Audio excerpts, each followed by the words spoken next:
तो तुम लोग को ना हम अब एक्सरसाइज आ गए हैं 6.4 त्रिभुज का, ठीक ना। तो अब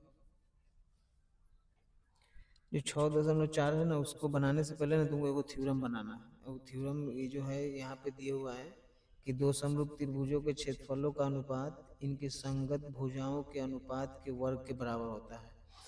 अब इतना तुमको पहले से बता रहा है कि दोनों त्रिभुज ना समरूप है, ठीक ना।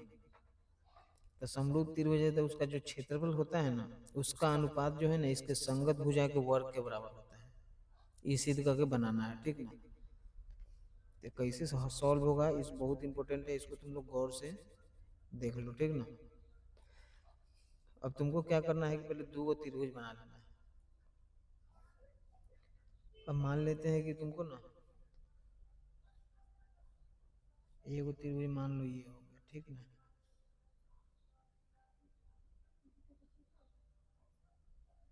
दूसरा त्रिभुज ये होगा, मान लो ये हो गया दो त्रिभुज। अब इसमें तुमको करना क्या है कि इस पे वो तुमको लंब डालना हो, तो उसको तो बाद में हम लोग लिखेंगे, सीधे लिखेंगे हल त्रिभुज। इसका नाम पहले दे दो, A B C D E F, इतना तुम दे दिए नाम। अब लिखेंगे त्रिभुज ए बी सी, और समरूप है तो कहला कि दोनों त्रिभुज समरूप है तो समरूप लिख के उसके बाद लिखेंगे त्रिभुज डी ई एफ। इतना तुम्हारा हो गया। अब तुमको क्या करना है कि जब समरूप त्रिभुज है तो करा है कि सिद्ध करके तुमको बताना है कि उसका भुजा का वर्ग क्षेत्रफल के बराबर देना है। तो यहाँ पे लिखेंगे हम लोग, तो सिद्ध करना है कि, अब जैसे कि तुमको सिद्ध करना है कि त्रिभुज ए बी सी त्रिभुज डी ई एफ। अब तुमको क्षेत्रफल की जगह पर ना ए आर मतलब एरिया और ए आर मतलब ए आर, ए इसी लिख देना है तुमको, ठीक ना।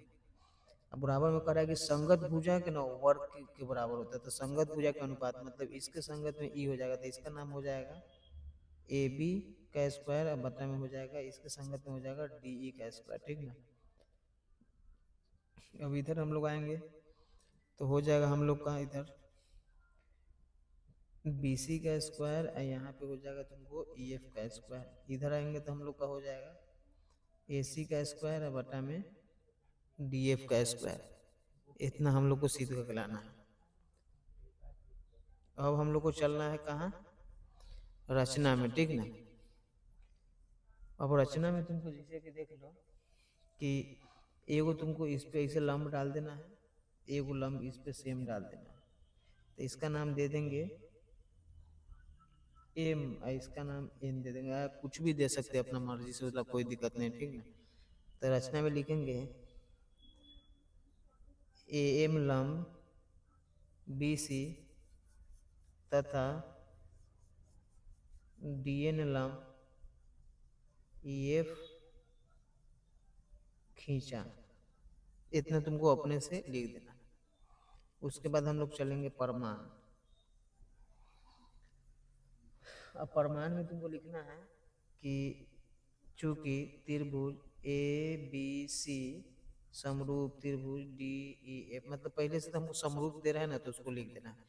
तो समरूप त्रिभुज है ना, तो इसका संगत कोण बराबर होगा, तो लिखेंगे कोण ए बराबर हो जाएगा कोण डी, कोण बी बराबर हो जाएगा कोण ई, उसके बाद कोण सी बराबर हो जाएगा कोण एफ। इतना तुमको लिख देना है, ठीक। अब जब संगत कोण बराबर है तो दो दो चीज होता है तब ना समरूप होता है, तो इसका संगत भुजा भी अनुपाती होगा, समानुपाती होगा, तो लिखेंगे तथा ए बी बटा में हो जाएगा तुमको डी ई, बी सी बटा में हो जाएगा ई एफ, ए सी बटा में हो जाएगा तुमको डी एफ। इतना तो होना ही है, तो इसको तुमको समीकरण एक मान लेना है, ठीक। अब इसके बाद क्या करना है कि लंब डालने का मतलब है कि हमको नहीं दोनों का क्षेत्रफल निकालना होगा, ये त्रिभुज का ये त्रिभुज का। जब ये लंब मतलब ऊंचाई हो गया ना, तो एक बटा दो आधार गुना ऊंचाई पर निकल जाएगा, ठीक ना। तो हमको लिखना पड़ेगा अब त्रिभुज ए बी सी का क्षेत्रफल, इतना तुमको लिख देना है, ठीक ना। अब एबीसी का क्षेत्रफल का सूत्र होता है एक बटा दो आधार गुना ऊंचाई, तो आधार की जगह पर तुमको क्या मान लेना है बी सी, और ऊंचाई की जगह पर मान लेना है तुमको ए एम। ठीक, उसके बाद लिखेंगे हम लोग इसी के तुमको बटा दे दो, ठीक ना, इसे त्रिभुज डी ई एफ का क्षेत्रफल बराबर 1/2 आधार की जगह पर तुम्हारा हो जाएगा ये त्रिभुज में चलेंगे तो तुम्हारा हो जाएगा ई एफ, और ऊंचाई की जगह पर हो जाएगा डी और एन। तो ये जो है ना, इसको तुमको ये से इसको काट दिया तो तुम्हारे पास क्या बचेगा, बी सी गुने ए एम, नीचे है ना वो हो जाएगा ई एफ गुने डी एन। ये हो गया तुम्हारा समीकरण 2। तो एक समीकरण इसको बनाना है, दूसरा समीकरण इसको बनाना है। अब जो तुमको क्या करना है, इतना तक तो तुमको समझ में आ गया। अब इसके बाद तुमको क्या करना है कि तुम और ऊपर कर देते हैं। अब इसमें तुमको करना है क्या कि एगो त्रिभुज जब इसको लेना है, एगो त्रिभुज अभी लेना है। लिखेंगे यहाँ पे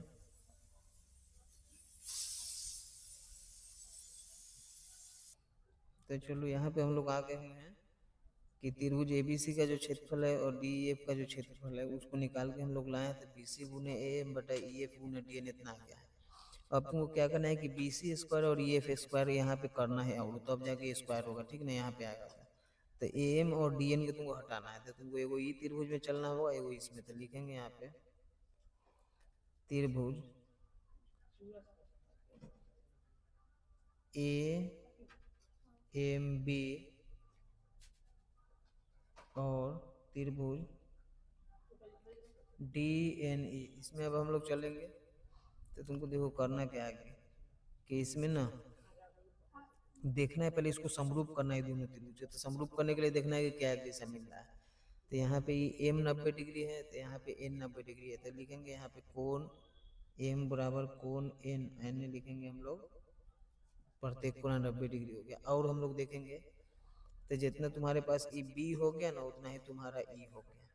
अब कैसे हो गया सही देखो, तो यहाँ लिखा हुआ है कोण बी बराबर कोण ए। तो सेम तुमको यहाँ पे लिखना होगा कि कोण बी बराबर कोण ए, इसमें हम लोग लिखेंगे संगत कोण।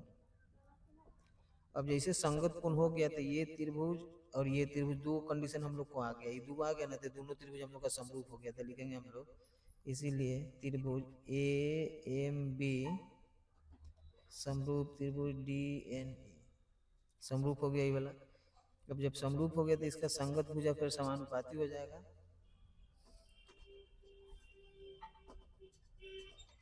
चलो तो यहाँ पे हम लोग लिख लेते हैं।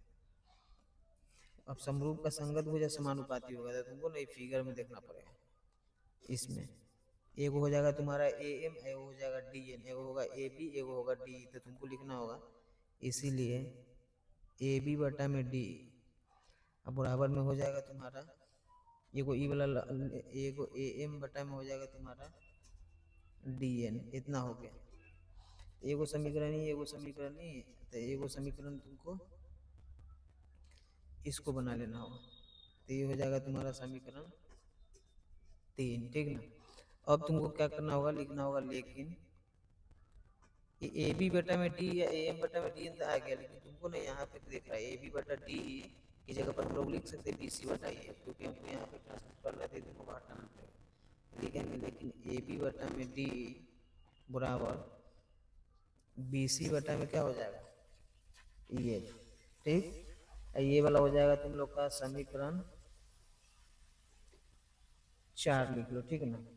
अब हम लोग लिखेंगे समीकरण 3 और 4 से, ठीक ना। अब 3 और 4 से हम लोग चलेंगे तो ये भी दोनों एक जैसे, तो दोनों को हटा देना है। तो इसको लिखना है ए एम बटा में डी एन बराबर बी सी बटा में ई एफ। ये हो गया तुम्हारा इतना। अब इतना हो गया, उसके बाद हम लोग को लिखना है इसको भी ना, तुमको अगर चाहोगे तो समीकरण मान सकते हो या छोड़ सकते हो। अब लिखेंगे हम लोग इसीलिए त्रिभुज ए बी सी का क्षेत्रफल बटा में त्रिभुज डी ई एफ का क्षेत्रफल, हाँ बराबर में तुम्हारा हो जाएगा, यहाँ से तुमको लेके आना है ये वाला BC गुने AM बटा में EF गुने हो जाएगा तुम्हारा DN। इतना हो गया। अब तुमको क्या करना है कि BC को BC लिख देना है। अब AM चला जाएगा, AM के जगह पर क्या लिखेंगे हम लोग, BC। EF के तो EF लिखवे करेंगे, ये DN चला जाएगा, DN के जगह पर क्या लिखेंगे, EF। अब BC में BC से BC स्क्वायर, EF में EF से EF स्क्वायर, ये वाला आ गया। जब इतना आ गया तो हम लोग लिखेंगे इसको, मान लो तुम समीकरण वही हो जाएगा तुम्हारा 5। अब तुमको ये को पकड़ना है, किसको मालूम है, तो ये वाला पूरा, क्योंकि जब BC स्क्वायर EF स्क्वायर हो सकता है तो उसी तरीके से AB DE भी हो सकता है और AC और DF भी हो सकता है। तो लिखेंगे हम लोग अतः समीकरण, इसका नाम है 1 और 5 से, ठीक ना। तो 1 में तो तुमको ई वाला है, ये है। 1 में तुमको इसको लिखना है कि त्रिभुज ABC का क्षेत्रफल जो यहाँ है ना, इसको यहाँ ले जाना है, त्रिभुज DEF का क्षेत्रफल, इतना तुमको लिख देना है, ठीक। अब लिखने के बाद तुमको क्या करना है कि जैसे BC और EF हो गया, तो BC और EF की जगह पर ये भी हो सकता है कि AB का स्क्वायर बटा में हो जाएगा DE का स्क्वायर। उसके बाद लिखेंगे BC का स्क्वायर बटा में EF का स्क्वायर। और तीसरा तुम्हारा हो जाएगा AC का स्क्वायर बटा में DF का स्क्वायर। ये तुम्हारा प्रूव हो गया। तो ऐसे तुम इसको आराम से स्क्रीनशॉट लेके इसको तुम बना लेना आराम से, ठीक ना। हाँ, अब आगे जो इसका चैप्टर है ना, अब उसमें तुमको पूरा हम बताते जा रहे हैं, ठीक ना। तो चलो, प्रश्नावली तुमको 6.4 का 1 नंबर जो क्वेश्चन है ना, वो तुमको बता रहे हैं, ठीक ना। तो करा है कि फिर दो त्रिभुज समरूप है, ABC समरूप। तो करा है कि दोनों का क्षेत्रफल एगो का 64 है, एगो का 121 है। तो करा है कि एक भुजा जो है ना 15.4 है, तो दूसरा भुजा कितना होगा। तो तुमको क्या करना है, सीधे लिखना है हल। और लिखेंगे त्रिभुज ABC समरूप त्रिभुज DEF। अब जब समरूप हो गया तो उसका जो क्षेत्रफल संगत भुजा का स्क्वायर में होगा। तो लिखेंगे हम लोग इसीलिए त्रिभुज ABC का क्षेत्रफल अब बटा में त्रिभुज DEF का क्षेत्रफल बराबर में हो जाएगा कि संगत भुजा एगो EF है, तो AB के हो जाएगा DEF। तो नीचे वाला है, तो नीचे वाला को मान ले कि तुमको ना दो त्रिभुज जैसे ही बना लिया ये वाला, ठीक। अब संगत जांच करने के लिए ना तुमको बनाना होगा, ठीक ना। अब इसको A लिख दो, इसको B लिख दो, इसको C, इसको D, इसको E, इसको F। इतना हो गया तुम्हारा, ठीक। अब तुमको क्या करना है कि संगत चेक करना है कि जैसे EF के संगत में कौन है। तो E और F के संगत में BC है ना, तो तुमको ऊपर लिखना होगा BC का स्क्वायर, क्योंकि अभी तुम क्षेत्रफल वाला में जांच किया था, मतलब थ्योरम में, कि जो संगत भुजा है ना उसको स्क्वायर करना होगा। तो BC का स्क्वायर, तो BC के बगल में क्या हो जाएगा, तो तुम्हारा EF का स्क्वायर, ठीक ना। अब तुमको क्या करना है, अब ABC का क्षेत्रफल 64 है, तो तुम 64 लिख दो। और DEF का कितना है तुम्हारा 121 है, तो 121 लिख दो। अब दोनों का स्क्वायर एगो कर सकते हो, ठीक ना। तो BC बटा में तुमको लिखना होगा EF स्क्वायर। अब स्क्वायर है तो ना रूट में चढ़ेगा, तो रूट में आएगा तो तुम इसको भी लिख सकते हो स्क्वायर में, कि 64 की जगह पर मान लो कि हो जाएगा रूट अंडर, जैसे कि स्क्वायर है तो इन्हें से रूट में आ गया, रूट में आ गया तो 64 के तो लिखेंगे हम लोग 64 बटा में 121। इनमें हो जाएगा BC की जगह पर तुमको BC लिख देना है, EF की जगह पर ना हटा के लिखना है तुमको 15.4। अब देखो 64 की जगह पर तुमको है तो कितना हो जाएगा 8, 121 के है तो 11। अब बराबर में हो जाएगा BC के 20 से, नीचे हो जाएगा तुमको 15.4। अब तुमको ना भाग देना है ऐसे, तो भाग देगा तो 11 का 11 और 4 11 चौक 44, तो मतलब 1.4 मरते में कट गया। अब BC में 1 से गुना करेंगे तो BC हो जाएगा। अब इसको गुना कर लेंगे, तो गुना कर लेंगे तो 14 अठे कितना 112, दशमलव के बाद 11.212, ठीक ना। तो इस तरीके से करा कि BC का मान निकालो, तो BC का मान आ गया 11.2। सेंटीमीटर है ना, तो तुमको सेंटीमीटर ही दे देना, ये तुम्हारा आंसर हो गया, ठीक ना। तो इस तरीके से तुम्हारा 1 नंबर भी कंप्लीट हो गया। इसको इसे स्क्रीनशॉट लेके बना लेना, बहुत ईजी है, तुम लोग को तो आता ही है पहले से, ठीक ना। अब 2 नंबर में आओ। तो चलो अब तुम लोग को 2 नंबर में हम ले आए हैं, ठीक ना। ये हो जाएगा तुमको प्रश्नावली 6.4। अब इसमें कह रहा है कि एक लोग समलंब ABCD है, तो तुमको ना एक समलंब बना देना होगा इसे।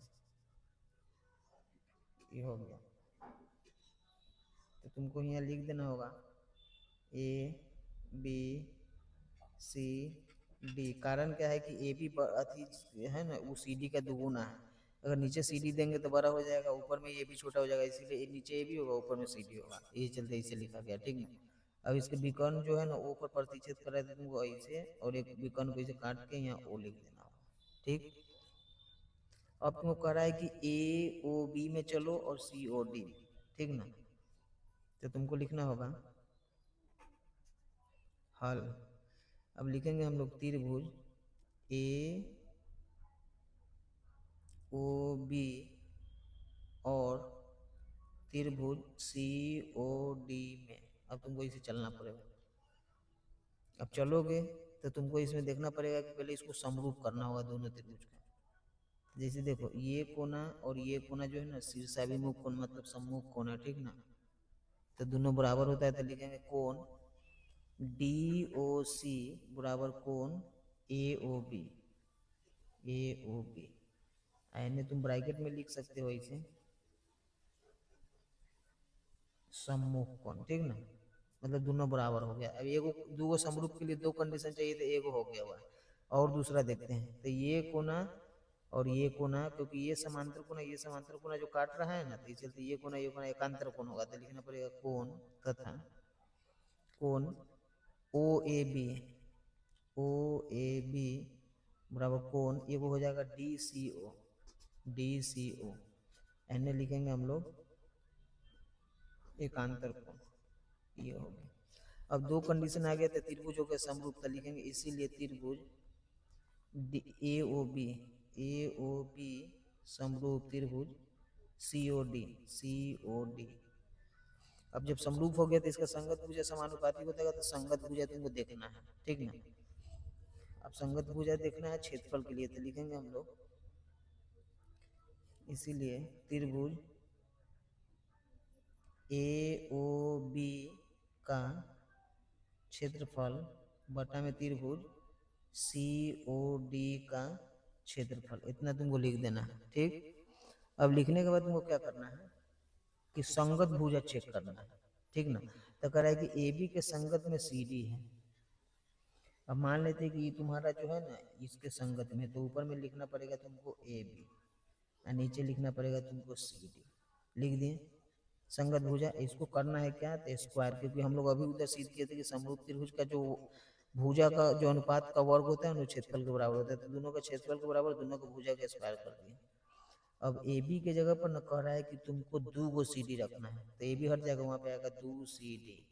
अब बता में आ जाएगा तुमको C और D, दोनों को तुमको क्या दे देना है स्क्वायर।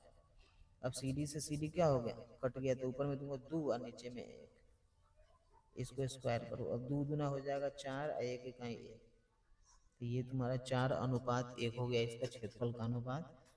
ये तुमको आंसर हो गया, ठीक ना। तो इतना आसानी से तुमको इसको बना लेना 2 नंबर में। अब तुम लोग को ले चलते हैं 3 नंबर में, ठीक ना। तो चलो तुम लोग को ना हम ले आए हैं वही 3 नंबर में, ठीक ना। अब 3 नंबर में तुमको क्या करना है से देखो, करा कि एक ही आधार BC पर 2 त्रिभुज ABC और DEF बने हैं, ठीक ना। 2 त्रिभुज हम लोग बना दिए इसमें। अब करा है कि ABC जो है ना ABC इसका क्षेत्रफल, और दूसरा हो गया तुम्हारा DBC, इसका क्षेत्रफल का अनुपात करना है। और उसके अनुपात में ना तुमको एगो भुजा आएगा संगत भुजा, इसका नाम है AO और दूसरा है DO, इसको अनुपात में करना है। तो इसके लिए तुमको क्या करना है कि लिखना पड़ेगा तुमको त्रिभुज ABC, लिखना पड़ेगा कि ABC तथा त्रिभुज डी बी सी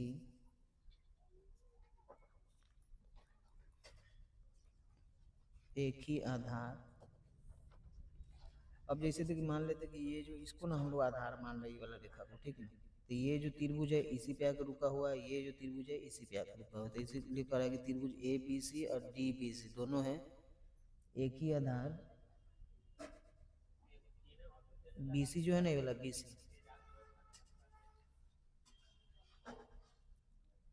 सी पर है, ठीक ना, इतना लिख देना है तुमको। अब उसके बाद लिखना है कि तथा ये जो ए डी है ना विकर्ण, तो लिखेंगे ए डी तथा बी सी ओ बिंदु पर प्रतिच्छेद करता है, ठीक ना। उसके बाद लिखना है तो सिद्ध करना है कि एरिया ए बी सी बटा में हो जाएगा तुम्हारा डी बी सी, ठीक ना। ए ओ बटा में डी ओ, इतना तुमको लिख देना, ठीक है। अब देखो ये तुमको क्या करना है कि यहाँ पे ना एक रचना में तुमको ना इस पे एक लंब यहाँ से तुमको ऐसे डालना होगा, ये हो गया तुम्हारा 90 डिग्री। एक तुमको रचना पर ना लंब इधर से डालना होगा इसे, तो एक तुम्हारा 90 डिग्री इसको डालना होगा इसे, ठीक ना। तो अब जब ऐसा हो जाएगा तुमको तो लिखना पड़ेगा, इसका नाम तुम दे सकते हो एम, इसका नाम दे सकते हो एन। तो लिखेंगे ए एम लंब, ए एम जो है ना लंब हो जाएगा तुम्हारा बी सी, तथा एक लंब है ना वो हो जाएगा डी एन, डी एन लंब बी सी खींचा, मतलब कि जो दोनों है ना ये रेखा भी इसी पे आ रहा है, ये रेखा भी इसी पे आ रहा है। अब लिखेंगे हम लोग परमाण, परमाण में तो क्या करना से दे, अब देखेंगे कि कौन मतलब एक जैसा मिल रहा है, ठीक ना। तो ए एम ओ, कौन ए एम ओ, और दूसरा हो जाएगा तुम्हारा कौन डी एन ओ, मतलब ये दोनों मान लो कि 90 डिग्री ऐसे और ऐसे, ठीक ना। लिखेंगे डी एन ओ, दोनों हो जाएगा तुम्हारा 90 डिग्री। और कोई चीज देखेंगे कि क्या मिल रहा है, ठीक ना। तो जैसे ओ जो है ना ये दोनों में मिल रहा है, ठीक ना। तो हम लोग लिखेंगे कौन ए ओ एम, ए ओ एम ऐसे चलेंगे ऐसे, बराबर में हो जाएगा D O N, D O N. अब बीच में ओ हो गया तो इसको हम लोग बोलेंगे सम्मुख कोण, ठीक ना, इतना तुम लिख देना क्योंकि दोनों जाके नहीं जन कट रहा है। अब जब ऐसा चीज हो गया तो तुमको त्रिभुज हो गया तुम्हारा समरूप, तो लिखेंगे त्रिभुज ए ओ एम, जैसे कि ये वाला है ना, ये वाला छोटका ए ओ एम, त्रिभुज D D O N, D O N, ठीक ना। अब समरूप हो गया तो इसका संगत भुजा तुमको समानुपाती करना है। अब संगत भुजा तुमको एगो लंब लेना है, तो एगो ए एम हो जाएगा एगो डी एन हो जाएगा, तो तुमको लिखना होगा ए एम बटा में डी एन, एगो ई हो गया। एगो तुमको लेना पड़ेगा एगो ए ओ, तो दूसरा हो जाएगा डी ओ, तो लिखेंगे हम लोग ए ओ बटा में हो जाएगा डी ओ, ठीक। तो इसको तुमको बना देना है समीकरण 1। अब तुमको जो चलना है त्रिभुज इसमें ए बी सी में एगो डी बी सी में, ठीक ना। लिखेंगे इसीलिए त्रिभुज ए बी सी का क्षेत्रफल, ठीक ना, और दूसरा हो जाएगा त्रिभुज डी बी सी का क्षेत्रफल, तो डी बी सी का क्षेत्रफल। और उसका क्षेत्रफल होगा 1/2 आधार गुना ऊंचाई, ठीक ना।